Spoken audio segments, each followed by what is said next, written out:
देखो, हम पढ़ते चले जा रहे हैं, लेकिन इसमें एक ध्यान देने की बात है। क्रम के अनुसार अब तक आपने प्रत्याहार, उच्चारण स्थान और पीछे इनके बारे में पढ़ा। आज हम जो बताने आपको जा रहे हैं संधि। संधि का अर्थ होता है जोड़ या मेल। जैसे शरीर में भी संधि है, ये हड्डियों की संधि है, मिलना जुलना, ये सारे संधि के अंतर्गत आते हैं। लेकिन यहाँ संस्कृत के संधि से अर्थ है कि जब हम दो शब्दों को मिला करके कोई नए शब्द, तीसरे शब्द को बना देते हैं, उसे संधि कहते हैं। संधि के ही माध्यम से बड़े बड़े शब्दों को जोड़ करके एक नया शब्द बना करके उसके नए अर्थ में प्रयुक्त किया जाता है। यह संस्कृत भाषा का महत्वपूर्ण अंश है। बिना संधि के किसी भी व्याकरण को या किसी भी शब्दों को लिखना, अभिव्यक्ति करना उसके लिए बड़ा कठिन हो जाता है। इस नाते हम आज इस बात पर जरा ध्यान देने की जरूरत है, अत्यधिक ध्यान देने की जरूरत है, समझने की जरूरत है। जो पीछे पढ़ाया गया है उससे जुड़ा हुआ चैप्टर है संधि। संधि में हमने अभी बताया आपको जोड़ या मेल। संधि दो शब्दों के अंतर्गत होती है। उन दोनों शब्दों को हम पद कहते हैं। प्रथम को, जैसे आपको उदाहरण में यहाँ दिख रहा होगा, पुस्तक धन आलय। अब यह पुस्तक एक पद है और आलय दूसरा पद है। इन दोनों में जब संधि होती है तो संधि में यह ध्यान दिया जाता है कि पहला शब्द, पहले पद का जो अंतिम शब्द होता है और दूसरे का जो प्रथम शब्द होता है, अर्थात उसी के बीच संधि होती है। प्रथम शब्द यहाँ और यहाँ अंतिम शब्द है।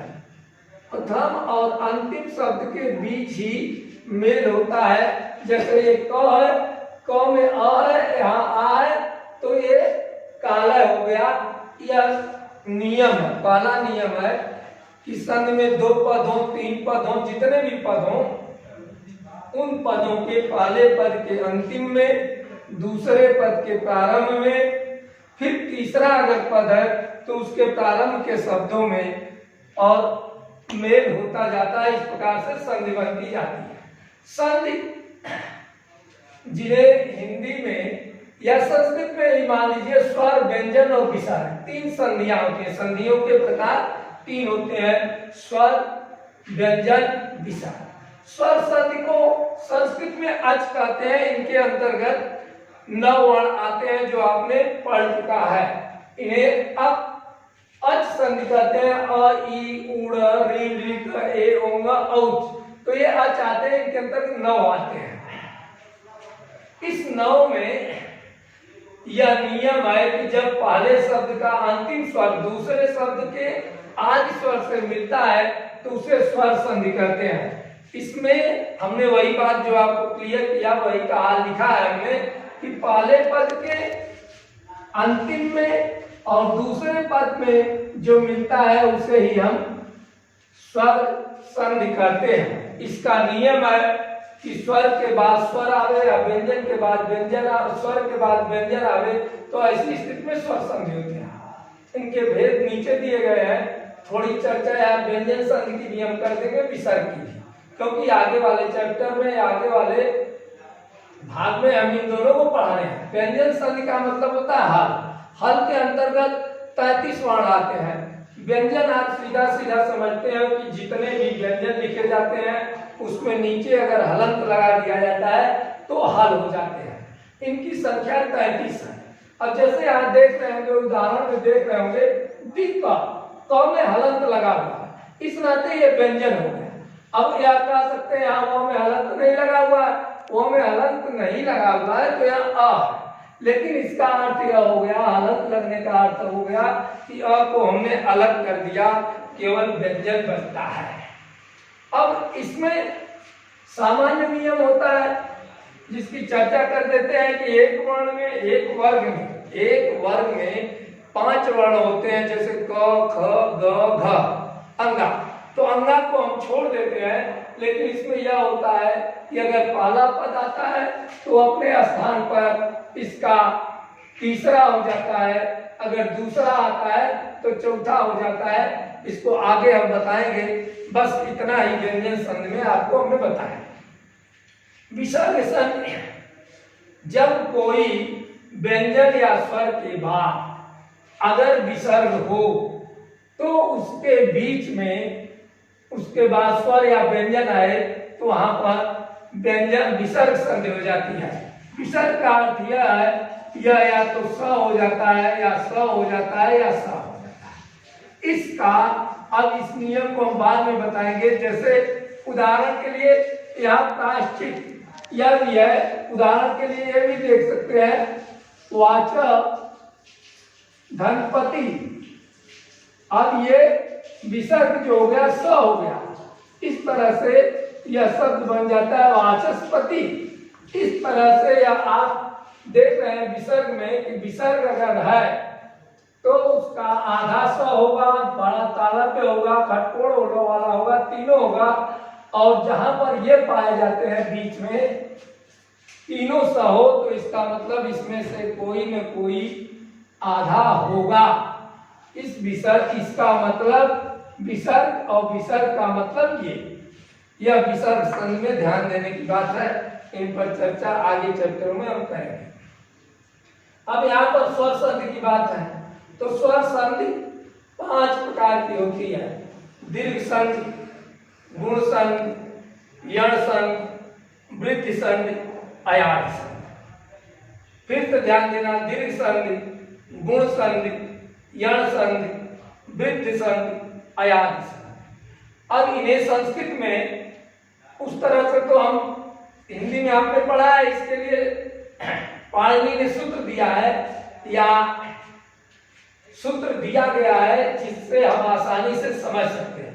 अका सवर्णे दीर्घा, अका का मतलब होता है अ से लेकर के और री तक। आप देखेंगे उसमें तो अ, ई, उ, री ये शब्द अगर हैं और सवर्ण का अर्थ उसी वर्ण के बाद वही वर्ण आ जाए, उसी जाति का वर्ण आ जाए तो वो अपने का दीर्घ हो जाता है। अ के बाद अ आवे तो आ हो जाता है, अ के बाद आ आवे तो भी आ हो जाता है, अ के बाद ई के बाद छोटी बड़ी कोई भी आ जाती है तो उसके स्थान पर ई हो जाता है।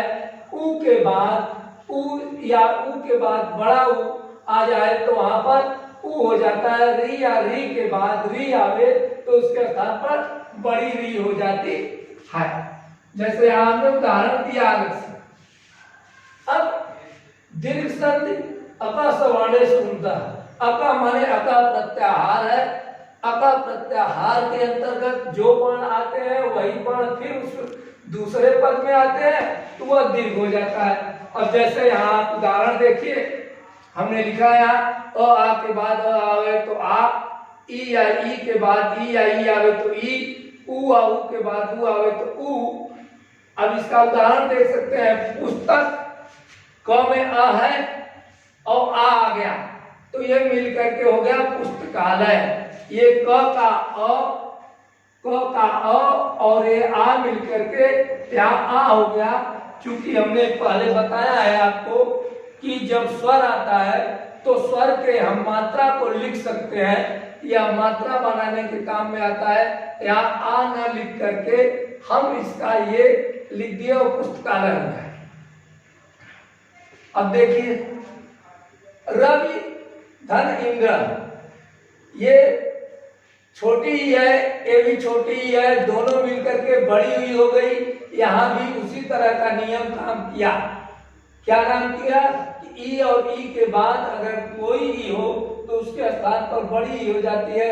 यह रविंद्र हो गया। इसी तरह से कविंद्र हो सकता है। लघु उर्मी, अब इसमें देख रहे हैं लघु छोटा हुआ है, ये बड़ा हुआ है, दोनों मिलकर के क्या होगा बड़ा होगा। तो ये छोटा उ मात्रा के रूप में है, ये बड़ा उ स्वयं व्यक्ति के रूप में, वह बड़ा उ के रूप में लिखा गया। दोनों मिलकर के यहाँ बड़े उ हो जाएंगे और यह लघुर्म हो गया। इसी तरह से उदाहरण है भानु धन उदय। अब भानु में छोटा हुआ है और उदय में छोटा हुआ है, लेकिन दोनों मिलकर के भानु उदय हो जाएगा। इस तरह से यह दीर्घ संधि में हुई। दीर्घ संधि के बाद हम उसी स्वर संधि में गुण संधि की व्याख्या करते हैं। गुण संधि आदि गुण, इसका सूत्र होता है आदि गुण। अब इसमें एक बात ध्यान देने की बात है कि दो शब्द अर्थात जिसे अ कहते हैं उसका दीर्घ आ होता है। लघु अ या आ के बाद ई उ री आने पर आ के बाद अगर ई आ जाए, आ के बाद ई आवे तो ए हो जाएगा, आ के बाद उ आवे तो ओ हो जाएगा, और आ के बाद री आवे तो अर हो जाएगा। फिर से ध्यान देना, आ के बाद अगर ई आवे तो उसके स्थान पर ए हो जाएगा, आ के बाद अगर उ आवे तो उसके स्थान पर ओ हो जाएगा, और आ के बाद री आवे तो उसके स्थान पर अर हो जाएगा। उदाहरण देखिए, अब जैसे यहाँ उप है, प में अ है, यहाँ ई है, तो हमने बताया कि अ के बाद ई आवेगा तो उसके स्थान पर क्या हो जाएगा, ए हो जाएगा। अब ए हो जाएगा तो प में का अ और ई दोनों मिलकर के, जैसे उ है ये रहेगा, प है, प में का अ मिल गया तो ये प केवल बचा, और ई मिलकर के ये हो गया, और इस तरह से ये उपेंद्र हो गया।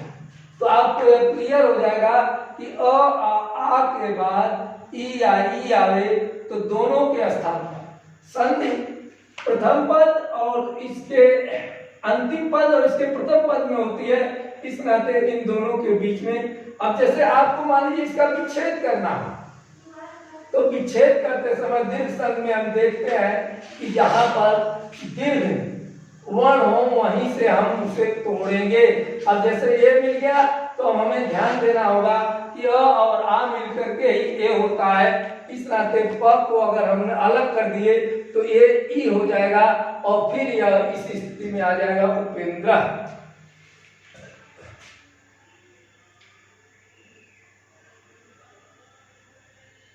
अब आगे उसी में दूसरा नियम है कि आ के बाद ई के बाद री आवे। अगर आ के बाद उ आ गया तो देखिए पिंड धन उर तो ओ हो जाएगा। ये न में अ है और उ है, इन दोनों के जगह पर ओ हो गया, अब पिनोर हो गया। इस तरह से अब यह भी बात आपके ध्यान में आ गई होगी कि आ के बाद अगर उ या उ हो तो उसके स्थान पर ओ हो जाएगा। अगर आ के बाद री आ गया, आ के बाद री आ गया तो इन दोनों के स्थान पर अर हो जाता है। ये अर में हलंत है, ये र व्यंजन हो गया है। अब जैसे उदाहरण के लिए आप देखिए, देव, इसमें अ है, री है, तो ये अ है, इस व में अ मिला हुआ है, और ये अर होगा, आधा र होगा। इस नाते आधा र ये ऋषि खत्म हो जाएगा, और राधा और र होकर के देवर से हो जाएगा। तो इस प्रकार से आपको गुण संधि में आदि गुण समझ में आ गया होगा।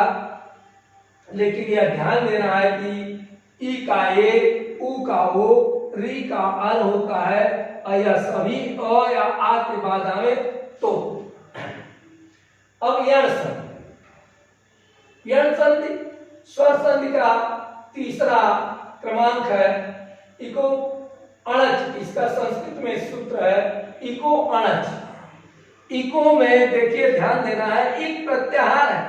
इक क्या है, ये प्रत्याहार है। इक को अगर आप देखेंगे तो इस प्रत्याहार के अंतर्गत ई उ री ली ये चार अक्षर आएंगे। इक प्रत्याहार के अंतर्गत ई उ री ली, और अगर ई के बाद य व र ल हो जाता है, अब कोई असमान स्वर आवे, ई के बाद कोई असमान स्वर आवे, ई के बाद अ आवे, ई के बाद आ आवे, ई के बाद उ आवे, कोई भी है, लेकिन ई के बाद असमान स्वर है, ई को छोड़कर कोई भी स्वर है तो उसके स्थान पर यह हो जाएगा।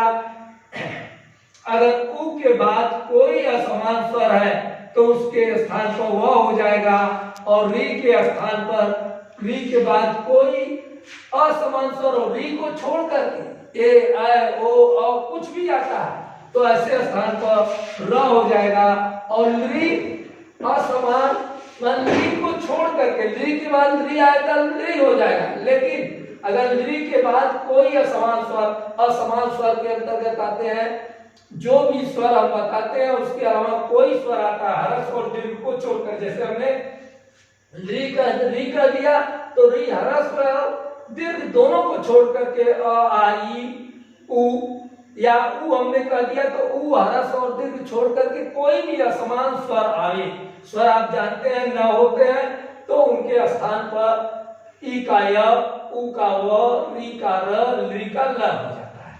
अब जैसे यहाँ देखिए, अब यहाँ ई है और यहाँ उ है, उ असमान स्वर है, इस जाति का नहीं है, इस नाते यह भ और का और उ मिलकर के क्या हो गया, य हो गया, य हो गया और यू हो गया, तो अभ्युदय यह समझ में आ गया होगा। ई और उ के जगह पर य हो जाता है तो इस तरह से अभ्युदय। अब यहाँ देख रहे हैं उ है वधु और यहाँ असमान स्वर है आ इस जाति का नहीं है, इस नाते यह क्या हो जाएगा, वह हो जाएगा, और बद्धा देश ली ये एक स्वर है, आकृति भी स्वर है लेकिन असमान है, दोनों असमान है, इस नाते यहाँ पर क्या हो गया, ल ती हो गया और लाकृति, इस तरह से यह यण संधि होता है, वृद्धि संधि है। अब देना है देखना है इसमें, देखिए ऊपर हमने बताया, यहाँ भी बता दिया, यहाँ असमान स्वर है, ये चार एक स्वर है, अगर असमान स्वर आता है तो उनके स्थान पर ये चार वर्ण निश्चित रूप से हो जाते हैं। वृद्धि संधि में है कि अ आ के बाद ए ऐ ओ औ आने पर ध्यान देना, अगर अ आ के बाद ए ऐ ओ औ आते हैं तो ए का ऐ और ओ का औ हो जाता है। दो बातें हैं, यदि ई अ आ के बाद अ आ पहले पद के अंत में होगा और दूसरे पद के संत में अगर ए ऐ ओ आवे तो इनके स्थान पर ए और अ हो जाता है। आगे वाली लाइन में आपको बहुत स्पष्ट दिखाई देगा, अ आ के बाद ए या ऐ हो तो उसके स्थान पर अ हो जाएगा, अ आ के बाद ओ आ अ हो तो उसके स्थान पर अ हो जाएगा। जैसे ये मत धन ऐक्यम तो क्या है, अ के बाद ए आ गया तो इन दोनों के स्थान पर अ हो जाएगा। अब यहाँ एक बात ध्यान देने की अवस्था है कि अ ये मात्रा होती है, अगर हम इसको नहीं लिखते हैं तो ये मात्रा होती है, अगर ए हम नहीं लिखते हैं तो इसकी भी मात्रा एक लगती है। जैसे ऊपर लगाया गया है ए उपेंद्र, उसी तरह से यह मात्रा हमेशा हमने बताया कि यह बात ध्यान में देने योग्य होती है, ईश्वर का काम होता है मात्रा बनाना, और ऐसे में यह मात्रा यहाँ पर लग जाएगी, मत ही है, ए है, ए के बाद क्या होगा, अ के बाद ये है तो आय हो जाएगा, तो आय की ये मात्रा लगा दी गई और मैतक्यम हो गया। इसी तरह से दूसरा उदाहरण है दिव्य, अ के बाद औ आ गया, औषध, देखिए औषध ने औषध, अब दोनों को मिला करके अ को और अ को मिला करके अ हो जाएगा। यहाँ पर भी यही स्थिति है कि यह दो मात्राएं ओ में ये दो मात्राएं लग जाएंगी तो यह दिव्य औषधि, इस प्रकार से यह वृद्धि देखिए अ आ के बाद ए आय आवे तो उसके स्थान पर आय हो जाता है, और अ आ के बाद ओ आवे तो उसके स्थान पर अ आ जाता है। तो उदाहरण से स्पष्ट है, ये चार्ट दिया गया है, इसको ध्यान से अगर आप देखेंगे तो ये सारी चीजें स्पष्ट हो जाएंगी। अंतिम संधि है स्वर संधि में, अंतिम पांचवी संधि है अयादि संधि। इसका सूत्र होता है व्याकरण के अनुसार एचो अचवा आवा। एचो माने यच, यच का अर्थ होता है ए ऐ ओ औ के बाद कोई भी स्वर आने पर क्रमशः ए का ऐ, ओ का औ और औ का औ और आ हो जाता है। ए का ऐ का आय, ओ का औ और औ का आ हो जाता है। अब यह समझ में आ गया होगा कि ए के स्थान पर ऐ के स्थान पर आय, ओ के स्थान पर औ और औ के स्थान पर आ। जैसे ए के बाद कोई समान स्वर हो, इसको छोड़ करके असमान स्वर में हमेशा ध्यान दीजिएगा कि जो पद में स्वर है उसको छोड़ करके तो ए का अ हो जाएगा। इसमें भी असमान कोई स्वर आ गया, अ को इसको छोड़ करके अ आ ई उ री जो भी हो आ हो जाएगा। ओ के बाद कोई असमान स्वर है अ हो जाएगा। औ के बाद कोई असमान स्वर हो आ हो जाएगा। अब जैसे यहां देखिए ने ए है, इसके बाद असमान स्वर अ आया हुआ, यह मिल करके नैनम, या ने ए और सूत्र के अनुसार आय हो गया तो न में आया यह हो गया नैनम। देखिए नय आ गया और यह कहां आ गया तो यहां हो जाएगा आय। तो ना यह अब देख रहे हैं न में ये न है, ये न है, इसके स्थान पर और इसके स्थान पर आय हो गया तो आय ये मात्रा हो गई और यह हो गया नायक। पौधन इत्रम, अब पौ ई असमान स्वर है, दोनों के जगह पर मिल करके अ हो जाता है तो इस तरह से पवित्रम। पौधन अन्न, पौधन अन्न, तो अब यहाँ पर आ होगा, पौ है तो आ यहाँ हो गया, वह यह हो गया, इस दोनों को मिला करके आ हो गया और पावन। इसी तरह से दोनों को मिला करके अ हो गया और ये आय हो गया, अय हो गया, आय हो गया और यह अय हो गया। तो यह इस तरह से यह 5 संधि हो गई। दीर्घ गुण यण कृत अयात। यह संधि जूनियर से लेकर के हम संस्कृत पढ़े या न पढ़े किसी भी कक्षा के लिए शब्दों के लिए बहुत महत्वपूर्ण है। इसे अगर हम जान लेते हैं तो इनके द्वारा अर्थ निकालने में, संस्कृत को पढ़ने में और उसको किसी तरह से व्याख्या करने में आसानी होती है। अब अगली कक्षा हम अगले टर्न पर देखेंगे।